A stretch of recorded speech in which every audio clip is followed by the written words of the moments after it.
بسم الله الرحمن الرحيم الحمد لله رب العالمين الذي فرض الجمعة للمؤمنين لنكون من الذاكرين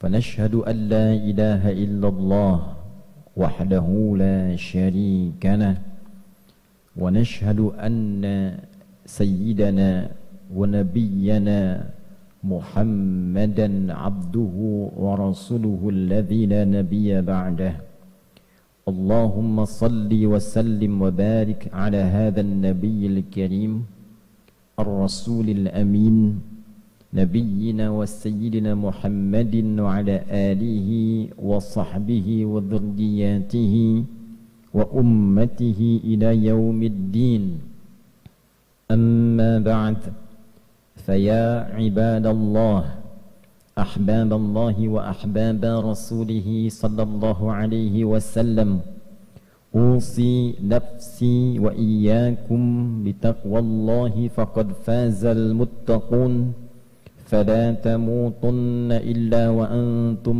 مسلمون فقال تعالى يا أيها الذين آمنوا اتقوا الله حق تقاته ولا تموتن إلا وأنتم مسلمون.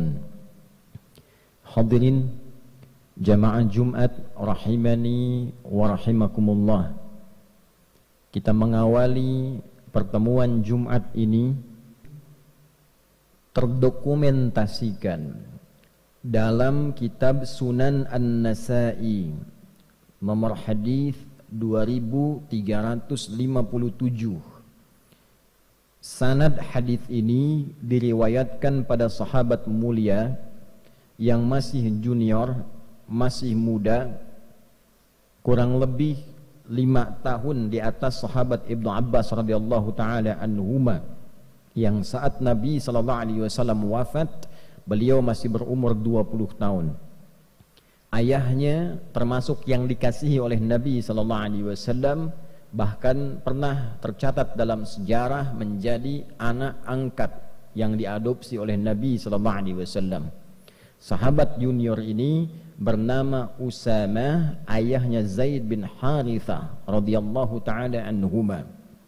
Sahabat Usamah bin Zaid bin Harithah karena kecintaannya terhadap ilmu, kecintaannya terhadap Nabi sallallahu alaihi wasallam, senantiasa melihat kebiasaan Nabi yang disimpulkan oleh beliau khusus di bulan Sya'ban, Nabi itu senang menunaikan ibadah tertentu. Maka ditanyakanlah kepada Nabi sallallahu alaihi wasallam, beliau berkata, "Qultu," aku bertanya, "Ya Rasulullah, wahai Rasulullah, lam araka tasumu syahran minasy-syuhuri ma tasumu min syahri Sya'ban." Ya Rasulullah, saya tidak melihat kebiasaan Anda, baginda, banyak menunaikan puasa sunnah dalam satu bulan dibandingkan bulan-bulan lain, kecuali saya lihat Anda banyak menunaikannya di bulan Sya'ban.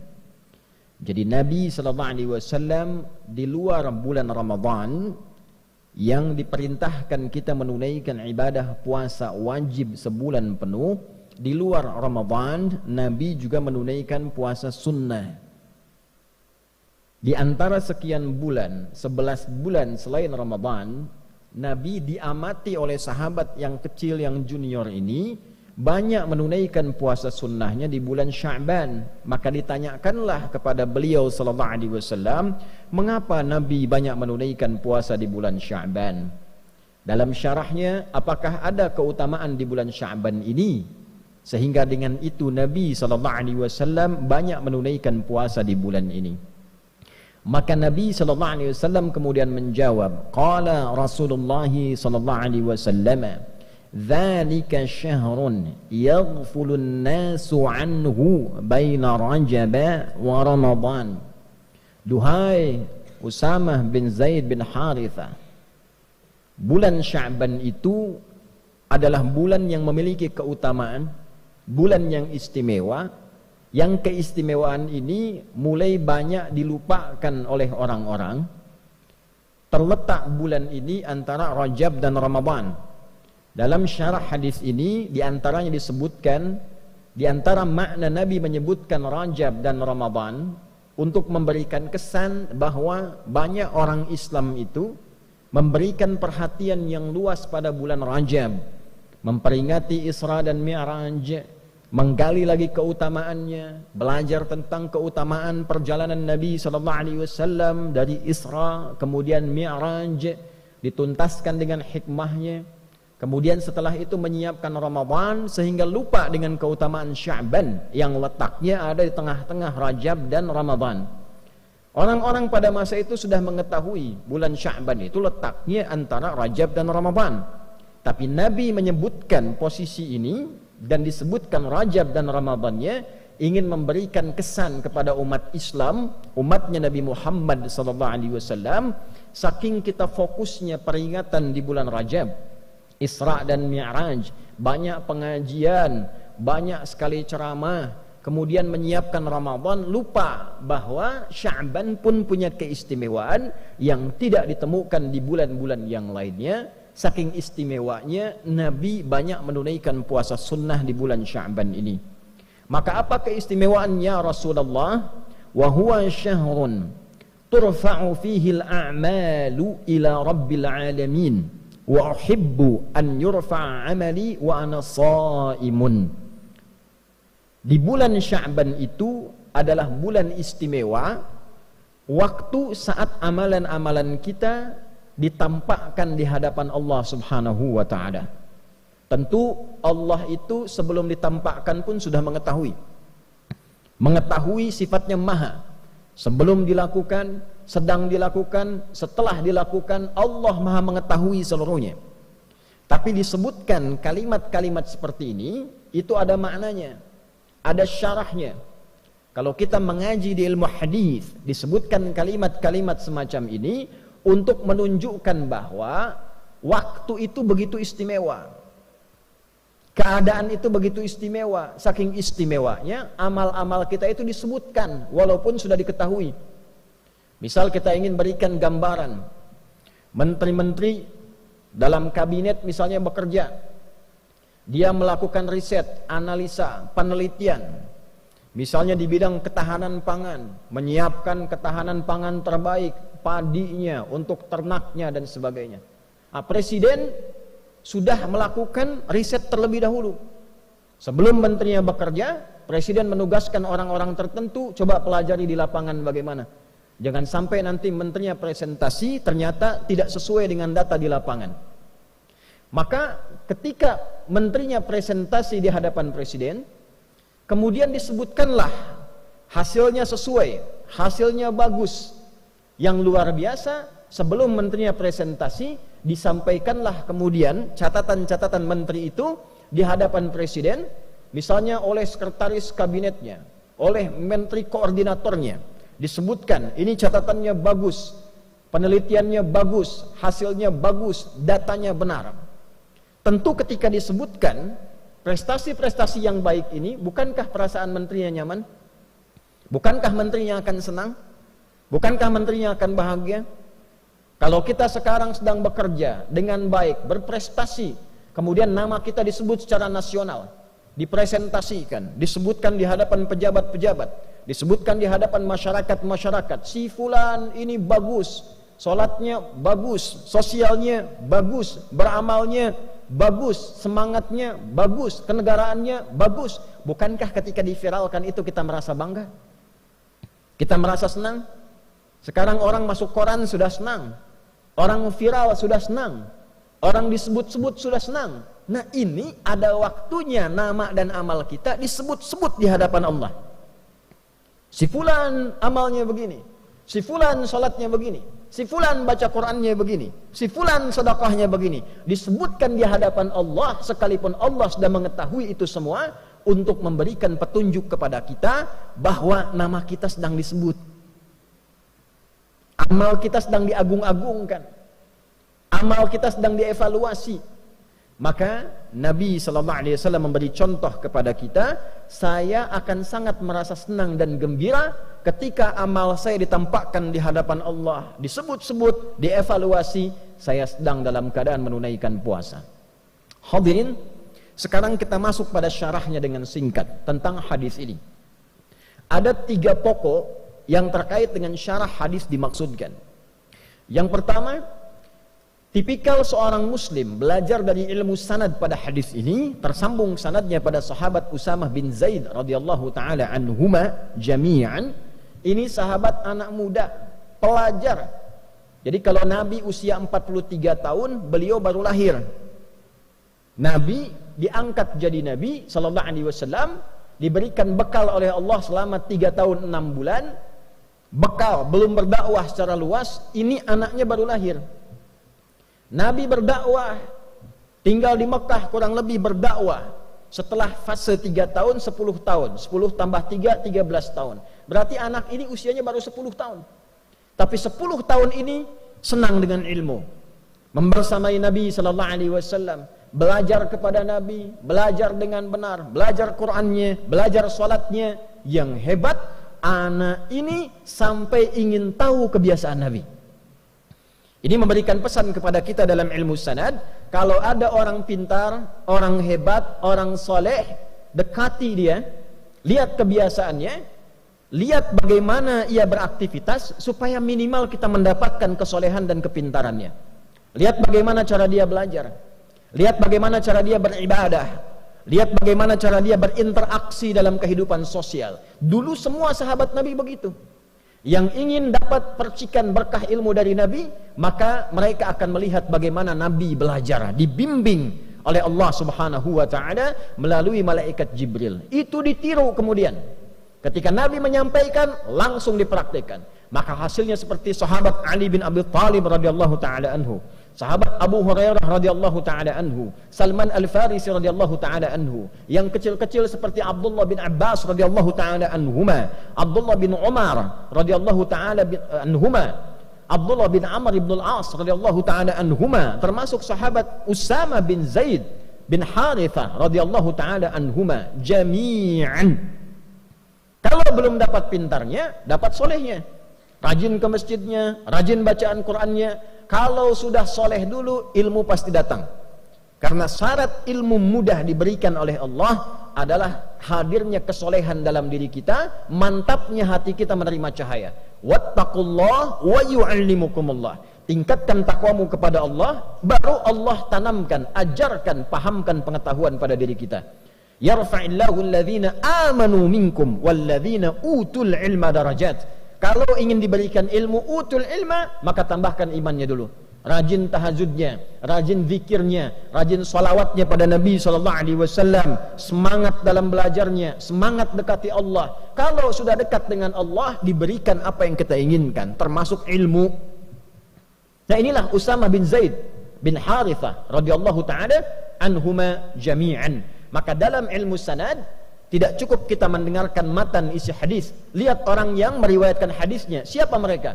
Ada yang di bidang militer, ada yang di bidang kamtibmas, ada yang di bidang niaga, bisnis, ada yang di bidang pengetahuan, ada yang di bidang rumah tangga. Pelajari siapa mereka, bagaimana mereka mengambil ilmu dari Nabi SAW. Nah, sahabat ini karena melihat kebiasaan Nabi di bulan Sya'ban, artinya apa? Beliau ini orang yang rajin mengamati perilaku Nabi. Karena rajin mengamati perilaku Nabi, dekatlah dengan Nabi dan mendapatkan percikan keberkahan dari keberkahan Nabi SAW. Maka di era Umar bin Khattab radhiyallahu taala anhu saat menjadi khalifah, beliau presiden, punya Baitul Mal, pusat ekonomi, pusat harta. Pada waktu-waktu tertentu dibagikan ke semua rakyatnya. Jadi beliau melihat potensi di wilayahnya, di negara yang dipimpinnya. Apa saja sumber dayanya, apa saja yang diolahnya, dikumpulkan di pusat kumpulan harta namanya Baitul Mal. Setelah itu diberikan kemudian kepada rakyatnya secara merata, sesuai dengan porsi, kebutuhan, dan keutamaannya. Setiap bulan semua rakyat dapat santunan. Yang belum bisa kerja dapat modal, dapat bimbingan. Yang yatim dirawat, yang kehilangan suami dirawat juga. Negara hadir membersamai. Satu kali anaknya Umar bin Khattab radhiyallahu taala anhu mendapat bagian. Ketika dibagikan, setelah itu Usamah bin Zaid dapat bagian juga. Ternyata bagiannya Usamah bin Zaid itu 2 kali lipat dari anaknya Umar bin Khattab, yaitu Abdullah bin Umar bin Khattab radhiyallahu taala anhuma. Anak presiden dapat bagian Baitul Mal, ya, karena presidennya juga tidak tampil dengan kekayaan, hidupnya sederhana.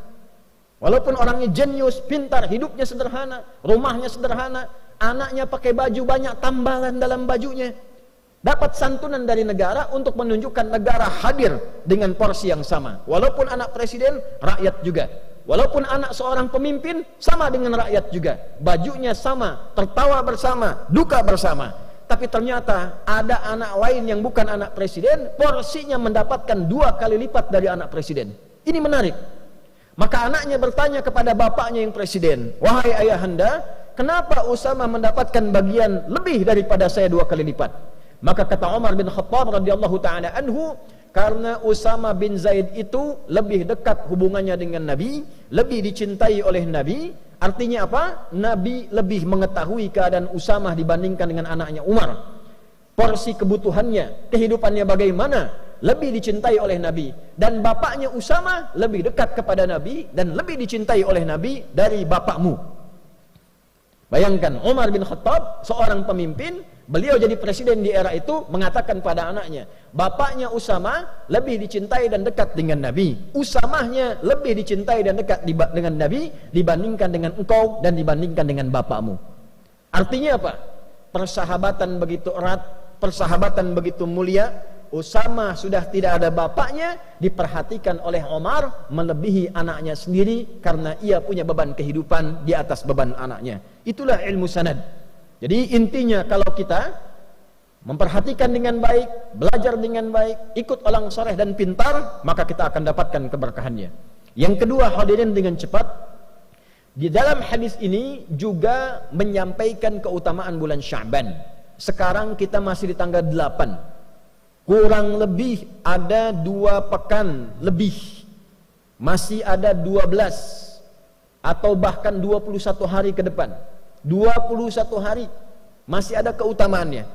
Setiap harinya, nanti di pertengahan bahkan malamnya, seluruh amal kita di bulan ini dibentangkan oleh malaikat, dibacakan, ditampilkan, disampaikan di hadapan Allah Subhanahu wa taala. Jadi malaikat membacakan, si fulan, ya Allah, hamba-Mu baca Al-Quran di hari ini.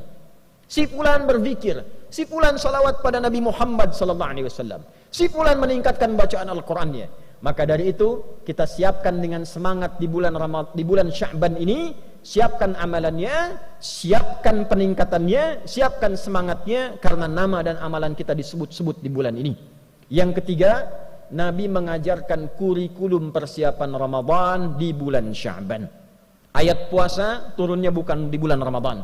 Ayat puasa turun di bulan Sya'ban di tahun kedua Hijrah. Ulama kemudian menyimpulkan mengapa turun di bulan Sya'ban sebagai persiapan bagi umat Nabi Muhammad sebelum masuk ke bulan Ramadan yang lebih istimewa daripada bulan Sya'ban. Karena Ramadan istimewa. Ramadan siang malamnya ada ampunan, siang malamnya ada rahmat, siang malamnya disebut-sebut kita, siang malamnya diberi peluang dibebaskan dari neraka. Lebih istimewa dari Sya'ban. Karena itulah Sya'ban kita berlatih menyiapkan diri untuk sampai ke bulan Ramadan. Apa latihan terbaiknya? Menunaikan puasa. Supaya saat Ramadan tidak kaget puasa sebulan penuh. Maka kita perbanyak puasa di bulan Sya'ban ini. Yang sudah Senin dan Kamis, Senin puasa, Selasa istirahat, Rabu puasa lagi, Kamis puasa, Jumat istirahat, Sabtu bisa istirahat, Ahad bisa istirahat. Perbanyak, yang penting perbanyak. Senin puasa lagi. Yang sudah terbiasa nanti Ayyamul Bid, Senin Kamis tambah puasa Daud. Senin puasa, Selasa istirahat, Rabu puasa, Kamis istirahat, Jumat puasa, demikian sebelum sampai ke bulan Ramadan. Kalau sudah begitu, fisik kita terbiasa, masuk Ramadan siap sebulan penuh, Kita sudah terbiasa beramal, siapkan kurikulum dari sekarang. Berapa banyak yang akan dibaca di bulan Ramadan? Berapa kali khatam? Berapa banyak infak? Berapa banyak kita salawat? Siapkan dari sekarang supaya Ramadan kita sudah tangguh menghadapi bulan-bulan, hari-hari, waktu-waktu, malam-malam yang penuh dengan keistimewaan di sisi Allah Subhanahu wa taala. Itulah keutamaan bulan Sya'ban. Semoga kita dilindungi, diberikan hidayah, diberikan taufik oleh Allah Subhanahu wa taala untuk mau meningkatkan amal di bulan Sya'ban ini. InsyaAllah pekan depan masuk insyaAllah ke nisfu Sya'ban. Maka khususnya di malamnya perbanyak ibadah kepada Allah, perbanyak solatnya, perbanyak istighfar, perbanyak baca Al-Quran, dan semoga sesuai hadis Nabi SAW yang sahih, di malam pertengahan Sya'ban, nisfu Sya'ban, Allah menelisik ke dalam sampai ke hati kita. Maka orang-orang yang memohon ampun diampuni dosanya oleh Allah Subhanahu wa taala, kecuali orang yang masih ada iri hati, permusuhan di dalam jiwanya yang paling dalam. Barakallahu li wa lakum fil Qur'anil azim wa nafa'ani wa iyyakum bima fihi minal ayati wa dzikril hakim wa taqabbala minni wa minkum tilawatahu innahu huwas sami'ul alim. Ud'ullaha yastajib lana wa lakum jami'an.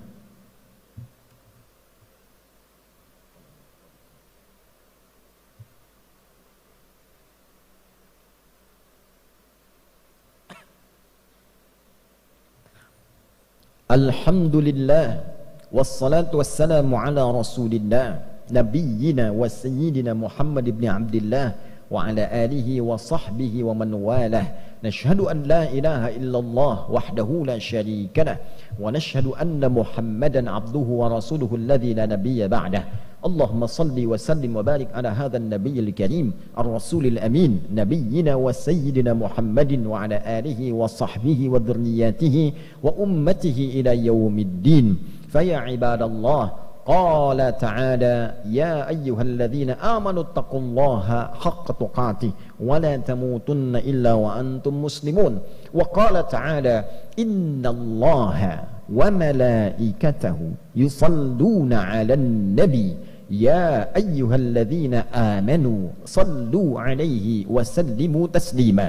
اللهم صل وسلم وبارك على هذا النبي الكريم الرسول الأمين نبينا محمد وعلى آله وصحبه أجمعين.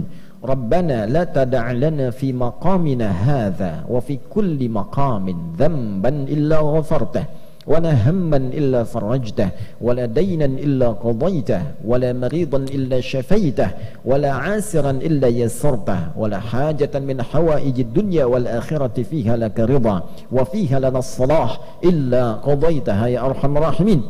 Ya Allah, jika ada pendosa di Jumat ini ampuni dosanya.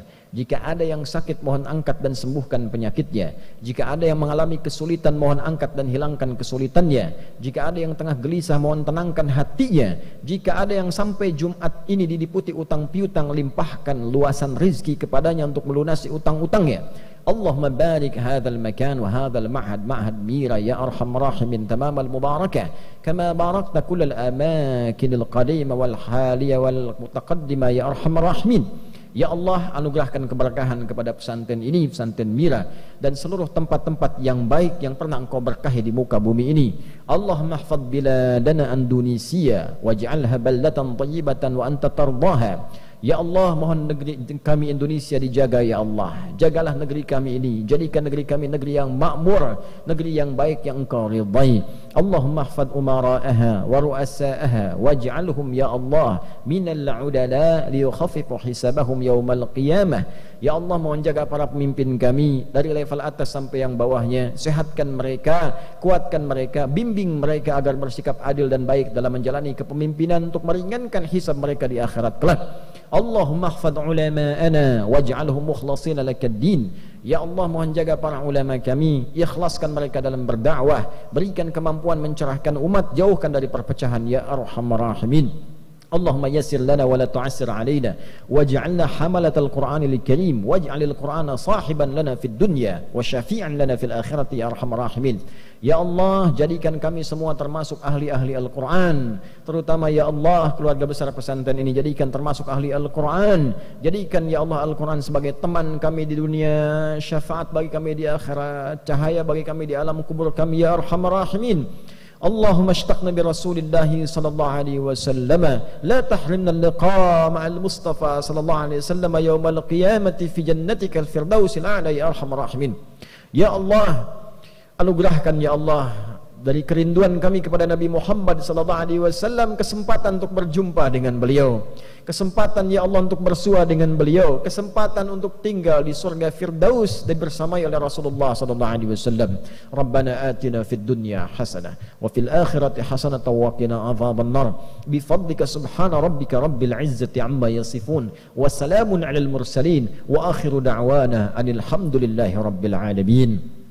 Ibadallah, innallaha ya'muru bil 'adli wal ihsan wa ita'i dzil qurba wa yanha 'anil fahsya'i wal munkari wal baghi ya'idzukum la'allakum tadhakkarun wa la dzikrullahi akbar wallahu ya'lamu ma tasna'un. Aqimus shalah yarhamukumullah.